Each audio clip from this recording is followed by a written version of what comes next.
능력의 하나님, 당신을 의존하오니 주께서 하고자 하시는 말씀을 하시옵소서. 종들이 믿고 따르겠습니다. 예수님 이름으로 기도합니다. 아멘. 지난 시간에 우리는 선한 삶이 사라지는 은혜라는 제목으로 한번 로마서 12장 하반부의 말씀을 나눴습니다.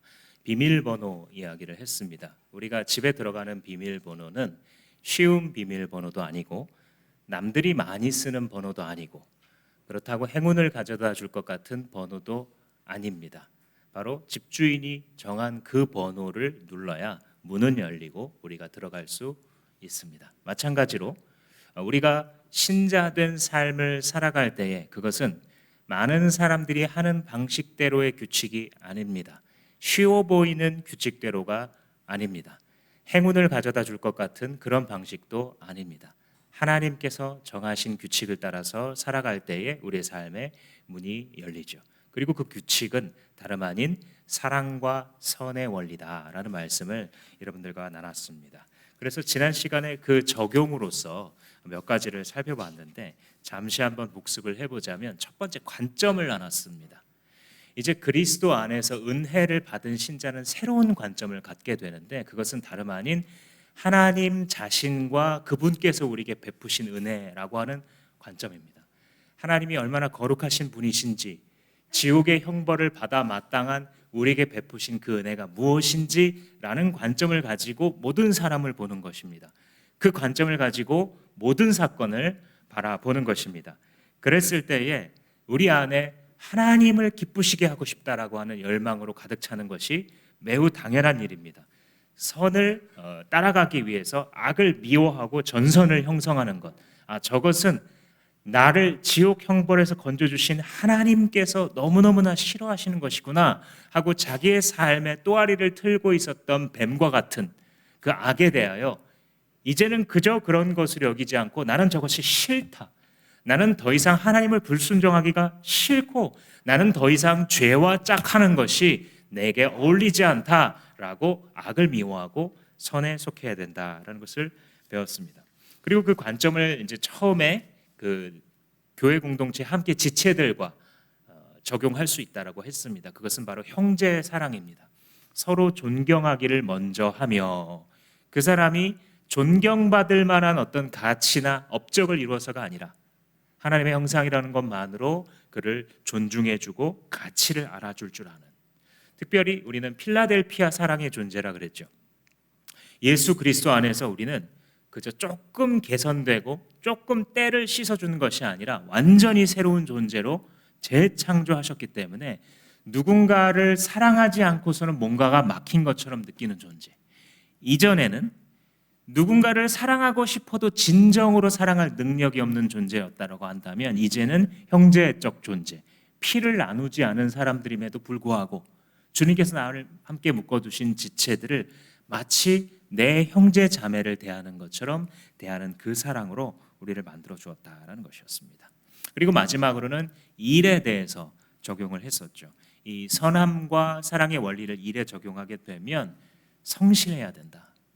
게으르지 말고 하나님께서 나에게 맡기신 일들을 열심으로 감당함이 옳다. 하나님께서 일하시기 때문에 나도 지금까지 일한다라는 마음으로 우리의 일터에서나 교회 공동체에서나 가정에서 헌신하는 것이 맞다. 그런데 그 동력은 성령이 대표주시는, 성령이 뜨겁게 해주시는 마음을 가지고 하게 된다라는 이 몇 가지들을 나눴습니다.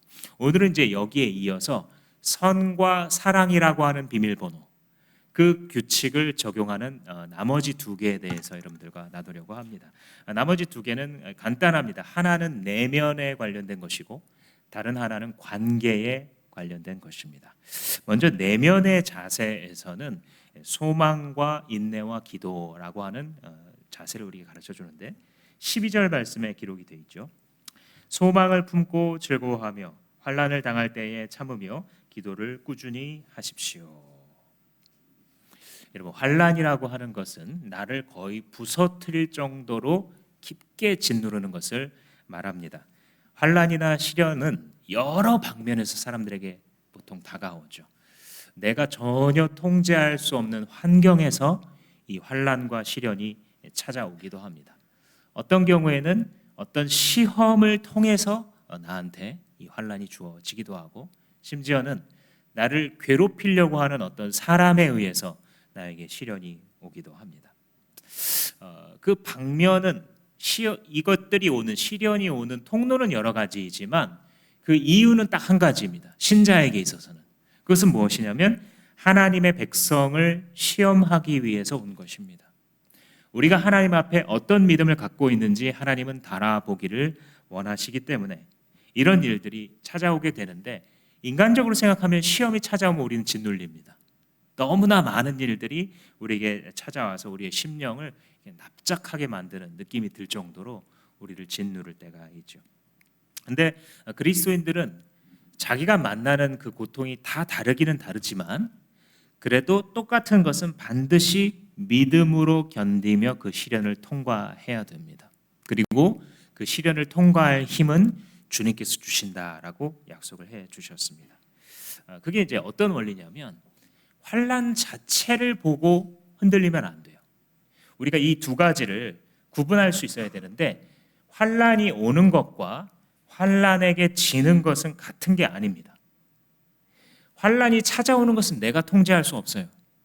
그렇지만 그 환난 앞에서 넘어지는 것은, 내 스스로가 넘어지도록 내버려 두는 것은 환난이 찾아오는 것과 전혀 별개의 문제입니다. 우리가 환난을 당할 때에 성령께서 사랑과 선의 규칙을 따라서 예수 그리스도의 모범을 생각하게 하시면 우리 안에서 벌어지는 일이 무엇이냐면, 내가 불평하면 안 되겠구나. 요셉을 생각해 보십시오. 다니엘을 생각해 보십시오. 하나님의 사람들을 생각해 보십시오. 이 사람들이 환난을 통과할 때 처음에는 힘들었지만 결국 그 입에서 불만과 불평이 사라진다는 공통점이 있어요. 이게 믿음의 사람만 걸어갈 수 있는 길입니다. 시련이 닥쳤을 때에 여러분, 좋은 날씨 크리스찬이 되지 마십시오. 좋은 날씨 크리스찬은 봄 햇볕이 있고 날씨가 화창하면은 믿음이 있는 것처럼 보이다가 날씨가 어두워지고 비가 내리고 바람이 불면 갑자기 온데간데 없어지는 그런 크리스찬이지요. 여러분, 하나님 앞에서 이 시간에 진리를 배우고 계시기 때문에 한 가지를 결단하셨으면 좋겠습니다. 여러분이 환난을 당할 때에 불평하지 마십시오. 그것은 내 믿음을 가리워 버립니다. 한번 따라 하실까요? 환난을 당할 때 나는 불평하지 않겠다. 하나님을 의지할 때에 여러분들이 환난을 만나도 불만이나 불평이라고 하는 막다른 골목으로 가지 않게 돼요. 그래서 환난이 내게 다가오는 것과 환난에 지도록 나 스스로를 내버려 두는 것은 다른 것임을 구분할 줄 알게 되는 것이 신자이고, 내가 이 어려움을 당했을 때 내 인생이 왜 이러냐고, 왜 저 사람이 나를 괴롭히냐고 그 자리에만 머물러 있는 것이 아니라 하나님을 소망함으로써 나아가는 것입니다. 물론 환난 자체는 기쁘지 않습니다. 환난을 겪어 나가는 것을 좋아하는 사람은 없지만 환난의 결과가 너무 좋은 것이기 때문이에요. 신자에게 있어서 마치 다이아몬드 원석이 깎여지는 과정은 그 자체로 아름답고 좋은 것이 아닐지라도 그 결과물이 아름다운 보석이라는 결과로 지어지는 것처럼 우리의 삶이 시련을 통해서 깎여지는 순간이 즐거운 것은 아니지만 그것의 결과로 너무나도 아름다운 결과가 만들어지기 때문에 야고보와 같은 이들은 너희가 환난과 시련을 만나면 완전히 기쁘게 여기라, 이렇게 우리한테 가르쳐 준 것입니다. 이것은 고행을 하라는 얘기가 아니에요. 막 굉장히 아픈데 그 아픈 것을 부인하라는 얘기가 아니에요. 소망이라는 눈을 뜨라는 거예요. 지금 내 눈앞에서는 보이지 않지만 너는 신자이고 성령께서 네 눈을 띄워주시기 때문에 이 시련이, 이 환난이 과정이라는 것을 알게 하시는 거예요. 나는 이 환난이 결과인 줄로 알고 그 자리에 엎어지고 했었는데 이제 주의 성령으로 채워질 때에 이것은 과정이지 결과가 아니구나. 결과는 이것을 통과했을 때 남는 그것이구나.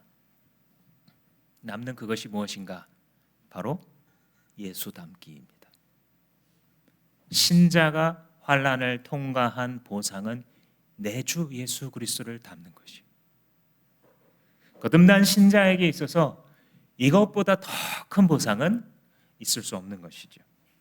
그래서 히브리서 기자가 이렇게 선언합니다. 믿음의 주요 또 온전케 하시는 이인 예수를 바라보자. 그는 앞에 있는 기쁨을 위하여 십자가를 참으사 부끄러움을 개의치 아니하시더니 하나님 보좌 우편에 앉으셨느니라. 예수 그리스도가 십자가와 고난을 당하시면서도 앞에 있는 기쁨을 위해서 개의치 않으셨다라는 거예요. 그 앞에 있는 기쁨이 뭐예요?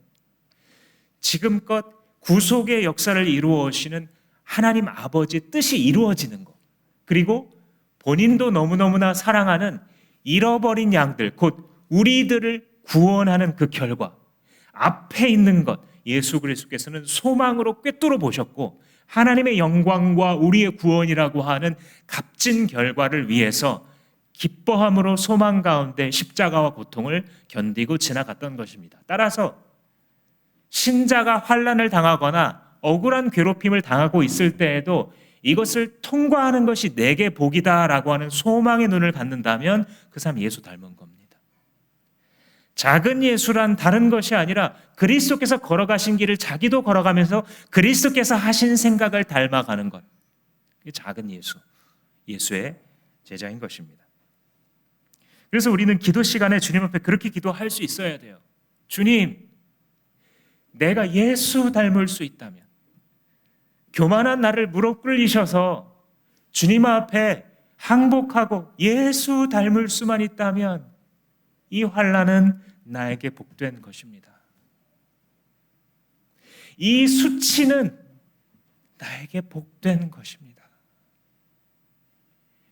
이 괴롭힘은 나에게 복된 것입니다.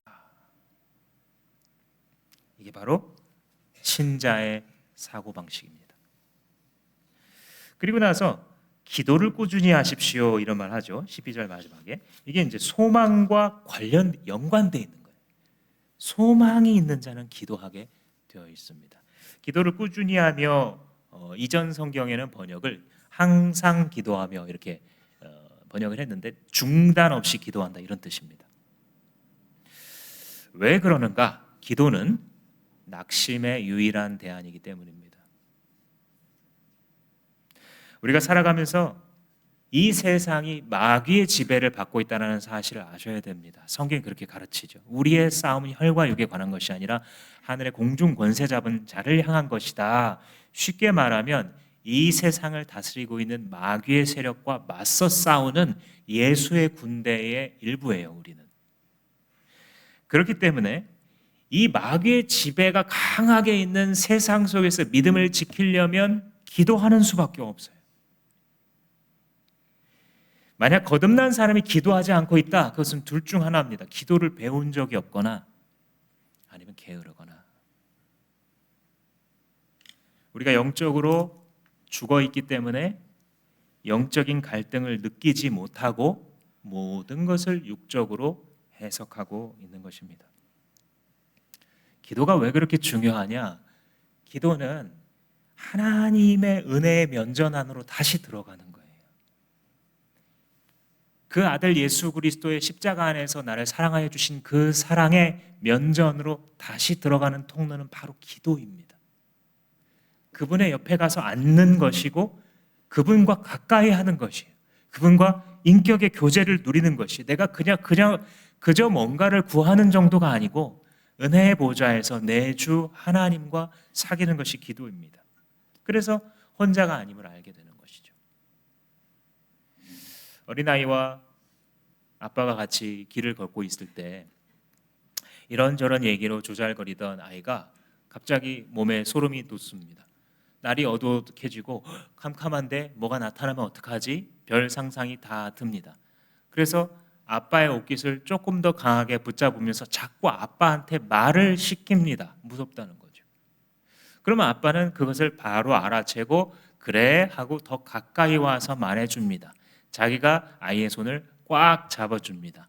그 대화 속에 아이는 비록 내 눈앞에 뭐가 있는지는 모르고 무엇이 또 튀어나올지도 모르고 나는 원래 어둠을 무서워하지만 그럼에도 아빠가 옆에서 나를 붙잡고 계속 나에게 말씀해 주시는 것을 보니 나는 안심해도 되겠구나 하고 다시 평안이 찾아오는 거죠. 기도란 그런 것입니다. 자녀는 본능적으로 기도합니다. 자녀가 기도하지 않게 되면 온갖 인생의 문제를 해석할 수 없게 되는 것이 너무나 당연한 것입니다. 여러분, 기도를 배우십시오. 우리 목자 목녀님들 기도해야 삽니다. 부모가 아무리 말을 해도 자녀는 부모의 말을 보고 따라하는 것이 아니라 부모의 행동을 보고 따라합니다. 영적으로 하나님께서 리더의 자리로 세워놓은 사람들은 말로서가 아니라 기도의 무릎으로 리더십을 발휘해야 하는 것입니다. 우리가 어린아이들을 교사로서 가르치거나 누군가에게 영적으로 영향력을 미쳐야 되는 자리에서 내가 줄 수 있는 가장 큰 선물 중에 하나는 내가 하나님 앞에 복종하고 그 앞에 엎드리는 것이라는 사실을 잊지 마시기 바랍니다. 그래서 12절 초반에 보시면 소망을 품고 즐거워한다라는 말이 원래 있었어요. 이게 그래서 가능한 거예요. 환난을 만났는데 어떻게 즐거워할 수 있는가? 예수 그리스도를 닮는다는 이 결과를 생각하고 기도 중에 하나님의 함께 하심을 알게 되면 분명히 시련을 당하고 있는데도 이걸 꿰뚫어 봐요. 아, 이렇게 되겠구나. 하나님이 나를 지키시겠구나. 이것의 결과로 내가 더 예수 닮겠구나가 보여요. 그래서 주님 앞에서 즐거워할 수 있는 것이죠.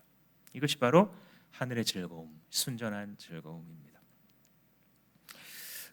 이런 자기의 내면에 대해서 사랑과 선이라고 하는 원칙을 적용했다고 한다면 두 번째는 관계예요. 관계. 근데 하나는 성도와의 관계고요. 다른 하나는 외부인과의 관계입니다. 먼저 이 성도와의 관계를 다룰 때는 지체의식을 가지라 이 말씀을 해주고 계십니다. 13절 말씀 보시면 성도들이 쓸 것을 공급하고 손님 대접하기를 힘쓰십시오 이런 말을 하죠. 공급하고 대접하라 이 말을 하는 이유는 이 땅을 살아가며 고통을 받는 게 내가 전부가 아니다라는 사실이 전제되어 있어요. 우리가 누구나 겪을 수 있는 이 고통을 동료 성도들도 당할 수 있고 내 지체가 그것을 당하고 있을 때에 잘 이겨나갈 수 있도록 도와줘야 된다라고 가르쳐요. 특별히 공급하라라고 하는 아주 실천적인 이 명령은 내 지체의 짐이 마치 내 짐인 것처럼 여긴다라는 뜻이에요. 아, 너가 어려우냐 하고 내버려 두는 것이 아니라 그가 당한 환난에 동참하는 방법이에요. 예수 그리스도께서 성육신하여 우리의 아픔과 고통에 동참하시고 우리의 방황하는 속에서 우리를 이끌어 주신 것처럼 우리가 교회에서 늘 우리는 한 몸이다 이런 얘기를 하잖아요. 그런데 만약에 우리가 한 몸이다라고 말하면서 한 몸인데 다른 지체가 아파하는 것을 그냥 기도만 하고 있다라고 한다면 그게 어떻게 한 몸이겠습니까? 우리가 목장 공동체에서 누군가가 어려움을 당하고 정말 절실한 도움이 필요할 때에 함께 비록 이 소유는 내 것이에요. 소유권은 나한테 있습니다. 그럼에도 불구하고 어려움을 당한 이 지체가 나눠 가질 권리가 있다 이런 생각을 해요. 신자들이. 원래 이 나한테 맡기신 이 물질이 내 것이 아니라 하나님께서 내게 맡겼다라고 하는 청지기 의식을 갖고 있기 때문입니다. 청지기는 어떤 사람입니까? 자기 게 아닌 사람이에요. 뭔가가 많이 있는데 위탁받은 사람을 청지기라고 부릅니다. 그런데 청지기는 누가 요구한다고 해서 무턱대고 다 나눠주는 사람이 아닙니다. 그러면 곳간이 비게 될 것이기 때문에 그건 나쁜 청지기입니다. 오히려 달라는 대로 요구하는 대로 다 주게 되면 오히려 그 사람이 죄 가운데 계속 거하는 것을 도와주는 결과를 낳을 수도 있습니다. 더 나아가서는 정말 필요한 지체가 나타났을 때 줄 것이 없는 그런 결과를 낳을 수도 있습니다. 따라서 선한 청지기는 분별할 수 있어야 됩니다. 정말 필요로 하는 사람이 누구인지 평가할 수 있어야 되고, 정말 합당한 사람이 나타났을 때에는 아낌없이 나누어 줄 수 있어야 합니다. 이런 방식으로 우리가 청지기 의식을 가질 때에 진정한 한 몸, 궁핍을 당한 형제와 하나가 되어 가는 것이죠. 이렇게 우리 안에 있는 형제 자매들을 먼저 사랑하고, 그리고 시선을 외부로 돌리실 수 있기를 바랍니다. 또 한 가지는 뭐냐면 성도들 간의 관계죠. 내부인과의 관계에서 또 하나는 한 마음을 가지라, 이런 말씀을 하시는데, 15절을 보시면 기뻐하는 사람들과 함께 기뻐하고 우는 사람과 함께 우십시오, 이런 얘기하죠. 누가 울면 이상하게 우리 몸에도 반응이 일어나죠. 순수한 아이들은 반에서 한 아이가 막 울기 시작하면 그 우는 모습을 보면서 울지 마 하면서 자기도 웁니다. 반 전체가 막 울음바다가 될 수도 있어요. 이게 왜 그렇죠? 하나님이 그렇게 지으셨죠. 공감의 존재로 지으셨어요. 나랑 아무 상관이 없이 그저 TV에 나오고 있는 어떤 사람이 정말 기구한 사형 가운데 고통의 고통을 계속 받고 있는 모습을 보면 자기도 모르게 눈물이 나와요. 하나님께서 우리를 지으셨을 때 그런 존재로 지으셨고, 예수님이 이 땅에 계실 때에 나사로가 죽었다라는 소식을 듣고 우세요. 그 예수님은 잠시 뒤에 나사로를 다시 살리실 예수님이셨지만, 그 순간에 나사로가 죄와 죽음의 고통에 사로잡혀 있는 것을 보시고 우시는 것이죠. 그래서 우리가 더군다나 신자된 자로서 울고 있는 자들, 울고 있는 신자들과 함께 우는 것은 너무 자연스러운 일이고 그 자체로 아름다움을 발산하는 것이에요. 그런데 사실 더 어려운 건 기뻐하는 사람과 함께 기뻐하는 것입니다. 인간은 늘 자기만 바라보고 있는 존재이기 때문에 나랑 비슷한 것 같은데 나보다 더 잘 되는 사람을 보고 시기와 질투심이 일어날 수밖에 없어요. 그래서 사람이 자연 상태에서 보여줄 수 있는 최고 수준의 인격, 그 예가 하나가 바로 무엇이냐면 먼저 잘 되고 있는 사람을 시기하지 않는 거예요. 그런데 거의 불가능하죠. 그런데 가능해지는 방법이 있습니다. 어떻게 하면 가능하냐면 그 사람이 내 사랑하는 가족이면 됩니다. 그러면 질투나지 않아요.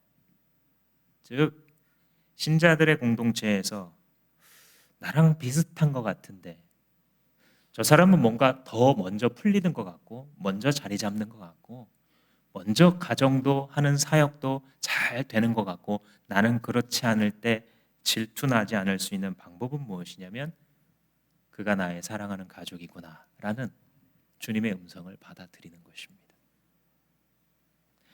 16절 말씀해 보시면 서로 한 마음이 되라가 그 뜻이죠. 서로 한 마음이 되고 교만한 마음을 품지 말고 비천한 사람들과 함께 사귀고 스스로 지혜 있는 채 하지 마십시오. 이게 여러 가지로 말했지만 가만히 보시면 한 마음이 되라 이 얘기를 계속 하는 거예요. 왜냐하면 한 마음이 되지 못하게 하는 1번 타자가 뭐냐면 교만이에요. 어떤 공동체에서든지 교만한 사람이 나타나게 되면 분란이 일어납니다. 왜냐하면 마귀가 교만의 아비이기 때문이에요. 교만과 함께 들어옵니다. 마귀는 그 가정 속으로. 내가 버는 돈으로 다 생활하잖아. 내가 다 뒤치다꺼리 해주는 이것 때문에 지금 사람답게 하고 있는 거잖아. 교회 내에서도 교만이 들어오게 되면 교만과 함께 마귀가 틈타게 되는 것이죠. 교만의 특징은 무엇이냐면 이 본질, 교만의 본질은 무엇이냐면 다른 사람들 위해 자신을 스스로 높이는 거예요. 하나님께서 나를 지체로 두셨는데, 그래서 공동체에 있는데 이 로마 교회 당시에 예를 들자면 사도의 권면을 듣지 않는 사람이 생기는 거예요. 나는 저 말은 받아들이지 않겠어. 그죠? 자기의 지혜가 높다고 생각하기 때문에 일어나는 일입니다. 그래서 자기의 머릿속에 떠오른 어떤 그 생각을 그리스도의 말씀에 비추어 복종시킬 생각을 하지 않아요.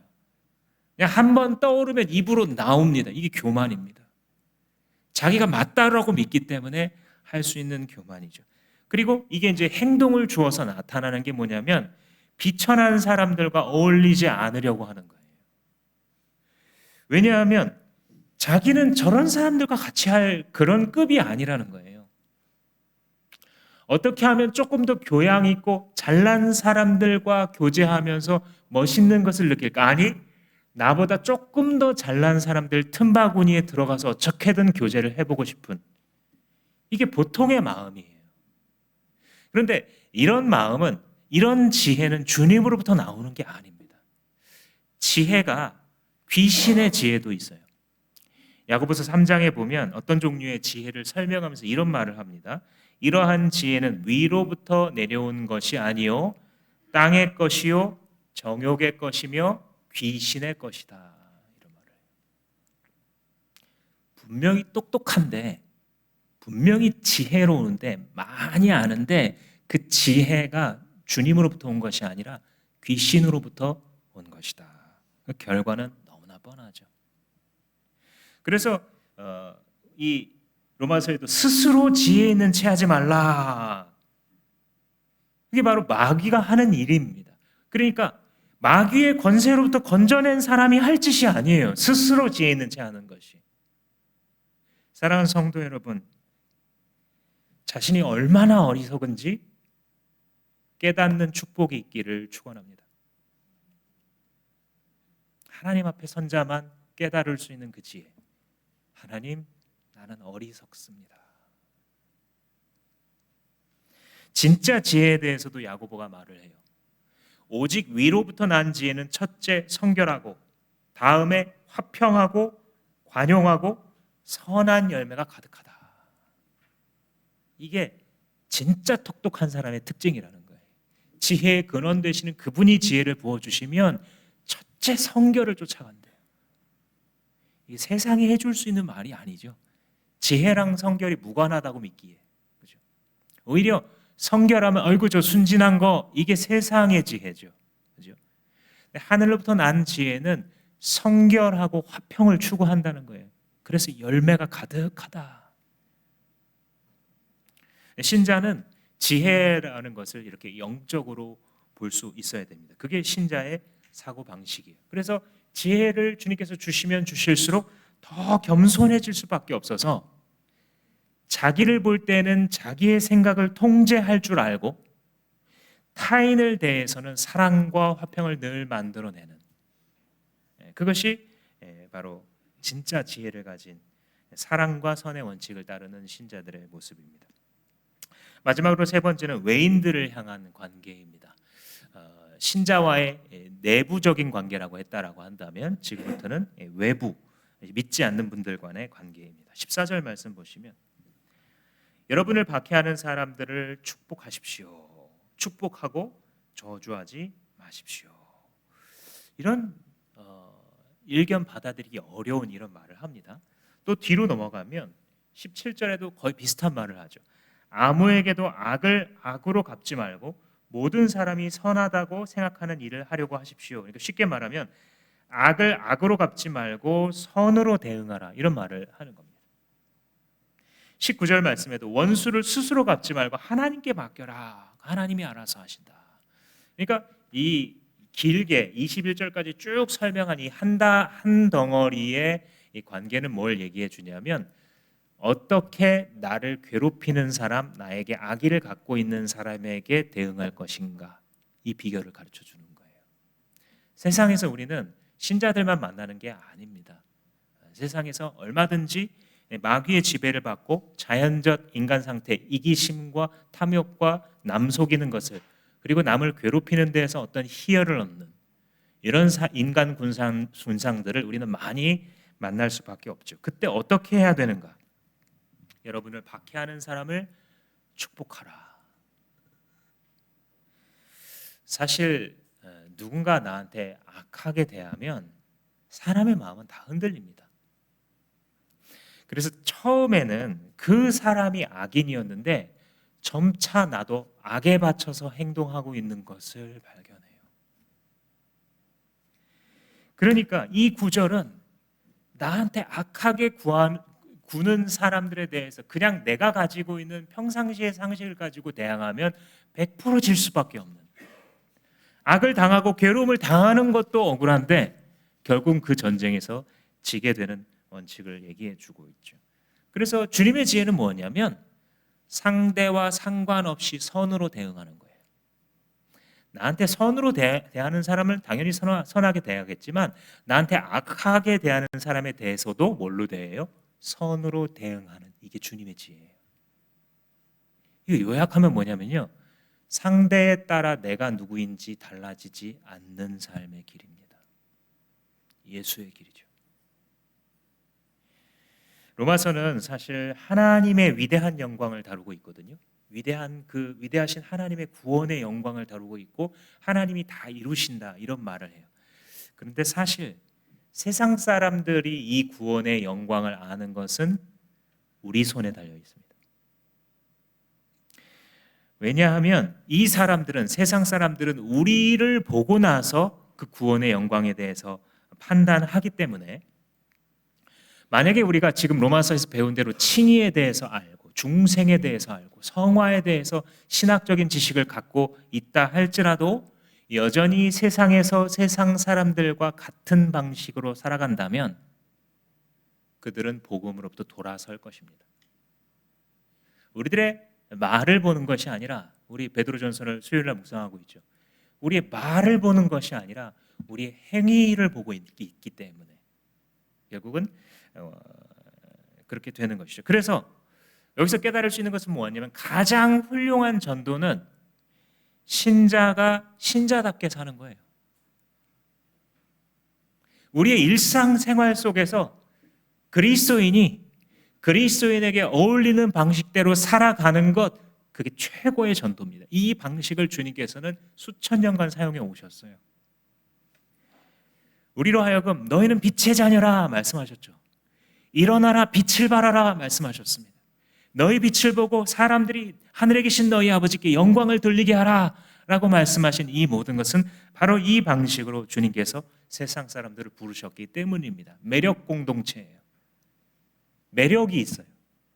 저 사람이 나보다 잘난 건지는 모르겠고 나보다 돈이 많은지는 모르겠고 나보다 더 안정됐는지는 모르겠는데 매력이 있어요. 왜냐하면 저 사람 안에 흔들릴 수 없는 선의가 있어요. 이론적인 신앙은 외부인들에게 별 감흥을 주지 못합니다. 그리스도인들이 핍박을 받고 때로는 어떤 시대에는 내가 그리스도인이라는 것 자체만으로 이미 손해보는 사회. 왜? 왜 교회를 다녀? 이런 말을 들을 수밖에 없는 그 사회에 살아갈 때 우리는 세상에 대해서 억울한 생각을 갖기보다는 이것이 어떤 전쟁인지 꿰뚫어 봐야 됩니다. 세상은 지금 누구의 지배하에 있냐면 마귀의 지배하에 있습니다. 분명합니다. 마귀의 지배하에 세상이 있습니다.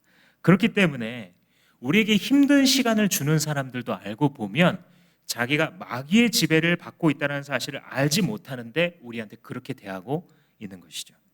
그래서 주님께서 우리가 하나님의 원수였을 때에 어떻게 행동했는가를 묵상해야 돼요.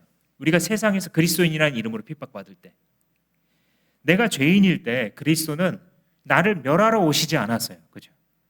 나를 구원하러 오셨어요. 자기를 힘들게 하는 사람들을 저주하고 되갚아 주지 않았어요. 오히려 그들을 위해서 기도했죠. 이게 주님께서 우리를 다루신 방식이에요. 만약 이런 방식으로 우리를 다루지 않으셨으면 지금 당신은 어디에 있을까요?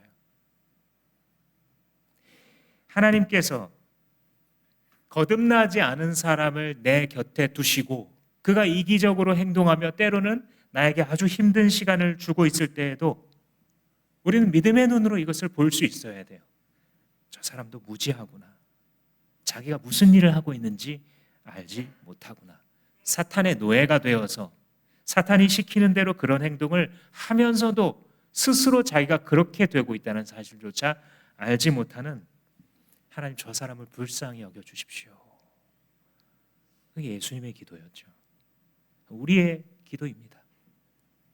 주님, 내가 마음으로는 저 사람 때문에 힘들지만 주님께서 가르쳐 주신 이 새로운 사고 방식을 주님 나는 사모합니다. 주님 나에게 악하게 대하는 사람, 그 사람을 불쌍히 여기며 부르짖을 수 있는 믿음을 주시옵소서. 이렇게 이기라는 겁니다. 이게 이기는 겁니다. 악을 악으로 갚아주고 억울함을 억울함으로 되돌려주는 것이 승리의 길이 아니라 악으로 대하든 선으로 대하든 나는 선으로 응대해 주는 것, 이것이 신자가 살아가는 승리의 방정식, 무조건 이기는 방법입니다. 그래서 이 17절 이하에 나타나 있는 이 모든 방식들은 결국은 이 원리, 악으로 나오든 선으로 나오든 내가 달라지지 않는 이런 원리죠. 조금 전에 다뤘던 지체들 간의 그 관계는 한 마음으로 같아져야 된다 이거죠. 한 마음으로 같아져라. 근데 외부인들과의 관계는 무엇이냐면 그들과 달라져야 된다 이렇게 가르치는 거예요. 그래서 이 두 개의 원칙이 서로 마주보는 원칙입니다. 한 마음으로 어떻게든 같아져야 되고, 세상 사람들과 같이 지낼 때는 그들이 나한테 저주하고 돌을 던진다고 같이 저주하고 돌을 던지는 게 아니라 그들과 달라지고 구별되어야 된다는 것이죠. 저주하면 축복해주고, 나를 억울하게 악으로 대하면 나는 도리어 은혜를 베푸는 선으로 갚아주라. 그런데 사실 이거는 우리의 본성을 거스르는 말입니다. 이 말씀을 진지하게 받는 사람들은 그런 의문이 생길 수밖에 없어요. 어떻게 그렇게 살 수가 있나? 진지하게 들으면 세상에서 그렇게 정말 살 수 있을까? 왜냐하면 우리의 본성이 뭐예요? 나한테 못되게 굴면 나도 못되게 굴고 싶은 게 인지상정이잖아요. 근데 주님이 이런 말씀을 하시는 이유가 있어요. 능력 때문이에요. 새 능력이 주어졌어요. 그리스도 안에서 거듭난 신자들에 대해서 설명을 할 때 요한 사도가 너희가 사망에서 생명으로 옮겨졌느니라 이런 말을 하거든요. 생명의 삶 때 배우죠. 현재 완료다 이러면서 배웁니다. 그러니까 너희가 사단이 지배하고 죄와 미움과 저주가 통치하는 그 사단의 나라, 세상 나라의 노예로 잡혀 있었는데 거기서 주님께서 너희들을 건지셔서 자신의 피값을 지불하시고 생명의 나라, 아들의 나라로 완전히 옮겨져 버렸다. 이렇게 얘기를 하죠. 그러니까 사탄의 통치하에 있었던 자들이 이제는 하나님의 통치 아래 들어와 있어요. 이것은 곧 천국의 현재성을 말하는 거예요. 천국으로 들어온 거예요. 사망에서 생명으로 옮겼다라고 하는 것은. 여러분, 천국의 본질이 뭡니까? 천국은 어딘가에 있는 장소, 이게 천국의 본질이 아니고요. 천국은 관계예요. 하나님의 통치를 받는 걸 기뻐하면 그게 천국입니다. 아빠와 엄마와 자식들이 하나님의 통치, 아빠는 아빠답고 엄마는 엄마답고 아이들은 아이들다울 때 천국 같구나라고 잠깐 느끼죠. 그죠? 본질은, 천국의 본질은 하나님의 통치를 기뻐함으로 받는 것이에요. 그런데 아담과 하와가 그 상태를 잃어버렸잖아요. 하나님의 통치를 기뻐하지 않아요, 더 이상. 그러니까 누가 통치하죠? 사단이 들어와서 통치할 수밖에 없는 거죠. 사단의 나라 가운데 있었던 거예요. 누가? 우리들이. 그런데 로마서 8장에서 우리가 살펴본 것처럼 그렇게 사망의 권세에 눌려서 종노릇하던 우리들에게 예수 그리스도 안에 있는 생명의 성령의 법이 죄와 사망의 법에서 너희를 해방하였습니다. 너에게는 이제 결코 정죄함이 없나니 너희를 우리 주 그리스도 예수 안에 있는 그 사랑에서 끊을 수 있는 존재가 아무도 없다. 그러니까 사망의 권세, 사단의 나라에서 하나님의 나라로 들어왔죠. 그러니까 천국을 살고 있는 거예요.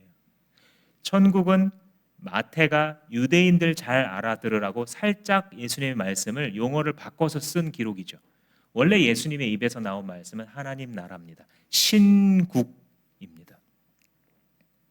그러니 하나님의 나라는 지금 살고 있는 나라와 앞으로 완성될 그 나라의 차이는 뭐밖에 없냐면, 지금은 우리가 예수 그리스도 안에 깨어 있으면 하나님의 통치를 즐겁게 받습니다. 그런데 다시 유혹에 이끌려서 넘어지거나 게을러서 뒤로 물러서면 하나님의 통치를 기뻐하지 않게 돼요. 이게 왔다 갔다 합니다. 그런데 완성된 천국에 들어가게 되면 완성된 하나님의 통치를 영원히 기뻐하고 다시는 거부하지 않는 나라가 된다. 그 차이밖에 없어요. 지금 예수 안에 있는 자들은 천국 안에 있는 거예요. 예수 안에 있는 자들은 하나님 나라 안에 이미 들어와 있고 앞으로 완성될 날을 고대하면서 기다리고 살아가고 있는 것입니다. 그래서 새 능력이 들어와요. 내가 할 수 있는 것이 아니었는데 성령께서 내 안에 들어오셔서 저주하는 자를 따라서 저주했을 때의 기쁨보다 나를 저주하는 자를 위해서 하나님, 저 사람도 불쌍합니다, 저도 주를 알게 하소서라고 축복할 때의 기쁨이 더 크다는 사실을 체험하게 하세요. 이걸 체험해야 돼요.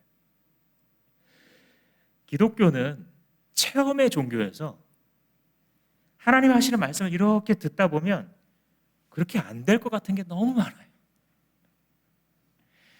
반대로 철학자들의 말은요, 고개가 끄덕여져요. 막 논리가 정연하고 많은 사례들을 들면서 설명하니까 고개가 끄덕여지고, 다른 종교들도 마찬가지예요. 아, 그렇구나.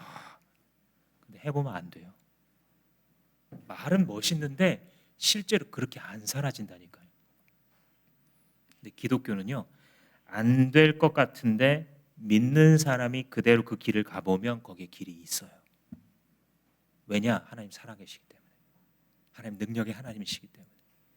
죄인들을 데리고 도대체 구원의 역사를 어떻게 이루시는가 싶은데 세계 열방의 선교가 이루어지는 것을 보세요.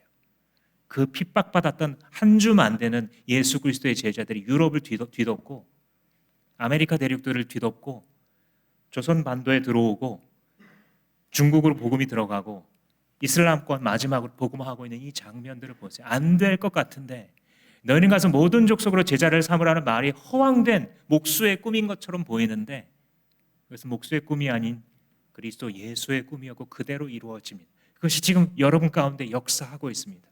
여러분 안에 생수의 강과 같이 흘러나는 성령을 이미 부어주셨고, 그 사실을 믿지 못할 때에는 일어나지 않았던 기적들이 이 사실을 다시 한번 믿고, 아, 나는 지금 이미 천국을 살아가는 천국의 백성이구나, 하나님 천국 백성의 사고방식으로 사고하게 해주세요 라고 부르짖었을 때에 저주하는 자를 축복하는 경험을 하게 되는 것이에요.